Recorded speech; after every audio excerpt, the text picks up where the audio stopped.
Hello guys! Good morning! Ito nga pala ang ganap sa buhay ko for today's video. Flex ko nga lang dyan yung asawa kong sobrang sipag. O diba? May pabuhat-buhat ang nalalaman. Pero ang lakas naman kumain yan. Sabi ko nga sa kanya kung ano pinapalaki niya eh. Yung braso niya, yung tiyan niya. Siya ba lang? Baby girl, you are so pretty, pretty, pretty, pretty.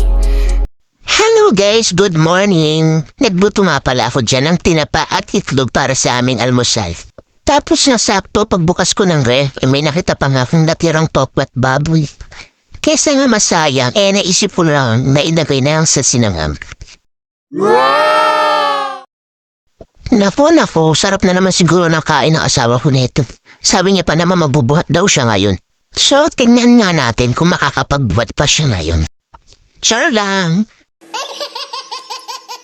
Pag-read nga namin kanina sa anak namin sa school ay dumiretso na nga kami dyan sa palengke. So yun nga, bumili kami dyan ng tuho, togi at yung kitchen.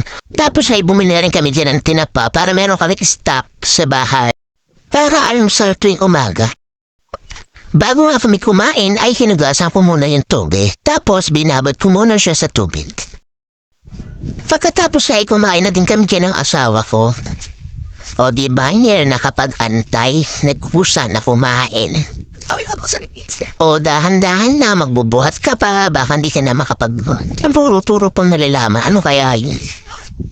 O sabi sa inyo eh, hinay lang baka pati plato makain. Charla! O diba, yan ba yung mag-book? Naku, di ko alam kung i-upload ko pa to. Baka pag napanood niya, magalit pa sa akin.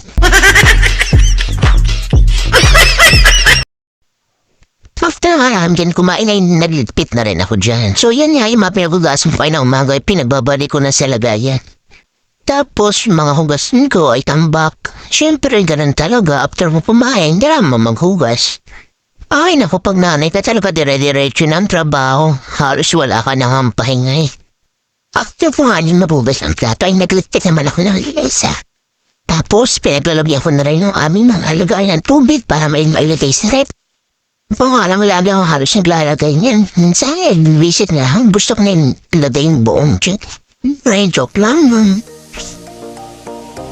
Umpisa na nga rin ako dyan mag-tingos. Nag-waris-waris na ako dyan. Nakasas po nga yung asawa ko dyan. Diba? Dami yan ang kain kanina pero nakapagbuhat ka daw siya. Di ko nga alam kung naiinis na siya sa akin dyan. Pero dire-diretso pa rin siya.